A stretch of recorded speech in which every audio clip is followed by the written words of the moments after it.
What's up everyone, Aaron here with Happy Hydro, and today we are unboxing the Thermoforge T7 from AC Infinity, which is their new 1000 watt AI heater for grow spaces. By the end of this video, you're gonna know exactly what's in the box, how the AI actually works, what the difference between the T7 and the S7 is, and honestly whether any of this is actually worth the money over a basic heater. So let's get on in there.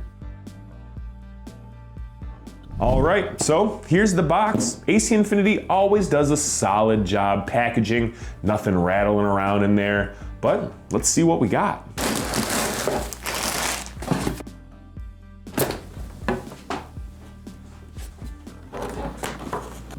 He's just a little guy. Well, here it is, the T7.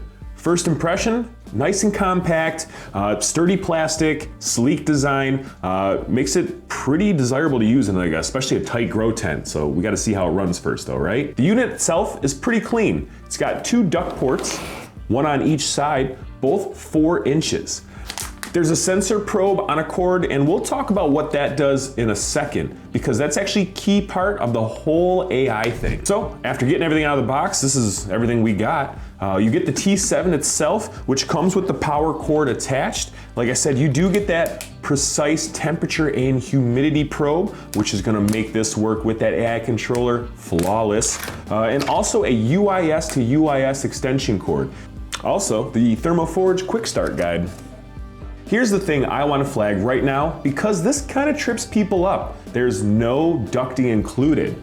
Now the T7 doesn't need ducting to run. It can run as just a standalone heater, but if you do want to have it ducting into different areas, do not use regular old 4-inch ducting. AC Infinity actually sells a thermal resistant hose for about 20 bucks that fits this unit. And now just to reiterate, you can't use the standard ducting because of the heat output. So keep that in mind, and I'll put a link in the description for that special thermal ducting. So I am just curious before we go any further in this video, are we really getting this because we're experiencing low temperatures all the time when our lights are off? Or is this more of a setup you're waiting to get for winter to really control that climate? Drop your answers below, because I just really want to know what situations we're trying to work with. All right, let's talk about the elephant in the room, because this is already causing some confusion and I want to sort it out before we go any further. They look almost identical. They're both 1000 watts and they have the dual 4-inch duct ports.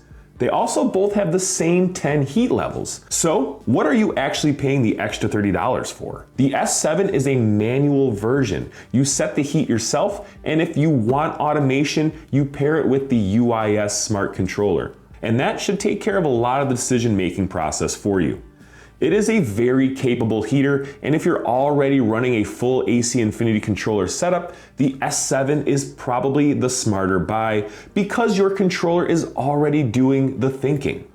The T7 has its own onboard AI. With the sensor probe that I mentioned, it reads your actual environment, calculates temperature and VPD, and adjusts its output automatically. You don't need a separate controller for it. It does it all on board. It is designed to work as a standalone smart device right out of the box. So the short version, the S7 is gonna work as a standalone, or you can plug it right into your AC Infinity controller, whereas the T7 has everything kind of built into it, so it can run right out of the box and already use some of those controlling capabilities. So if you're already deep into the AC Infinity ecosystem with a controller, save the 30 bucks, grab yourself an S7. If you want to plug and play automation without buying more hardware, the T7 is the one for you. Both are linked in the description.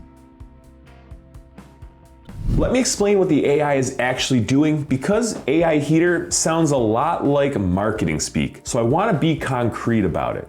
That corded sensor probe, this is reading your environment continuously, temperature and VPD.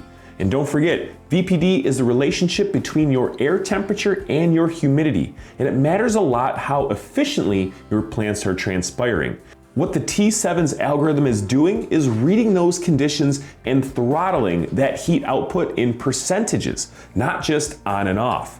Standard heaters, even decent ones, cycle on at full power and then shut off. That creates a sawtooth pattern where your temp climbs, then drops, then climbs again. The T7 is using PWM control on its individual PTC heating plates to feather the output and stay ahead of those swings before they happen, rather than reacting after the temps have already dropped. But that is the mechanism. It's not magic, it's just a more precise control than a basic on-off cycle. Drop a comment if you've dealt with that sawtooth temperature pattern before. It's a pretty common problem, especially in garages and basements in the wintertime. So, the 2 ports. Let's talk about how to actually set this up, because there are 2 different configurations and the right one depends on your situation.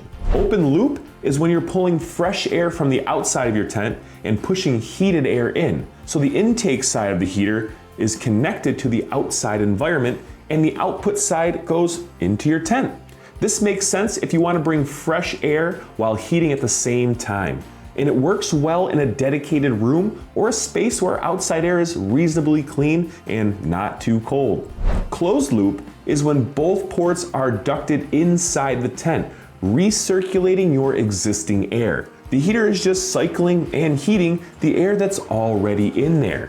Now, this is going to be more efficient for heat retention, especially in very cold environments, because you're not constantly introducing cold outside air that the heater has to warm back up. Most tent growers running this in a cold garage are probably going to want a closed loop for efficiency. Just remember, thermal-resistant ducting only. This thing puts out real heat, and standard duct material is not going to handle it safely. I'll link the compatible hose in the description. A couple of practical things before we get to the objections. The T7 draws 1,000 watts at 10 amps. It needs to plug directly into a grounded wall outlet with surge protection. No extension cords, no power strips. That's not me being overly cautious. That's straight from the big guys at AC Infinity. At 10 amps of continuous draw, an undersized extension cord or cheap power strip is a genuine fire risk. So please, put it on a dedicated outlet.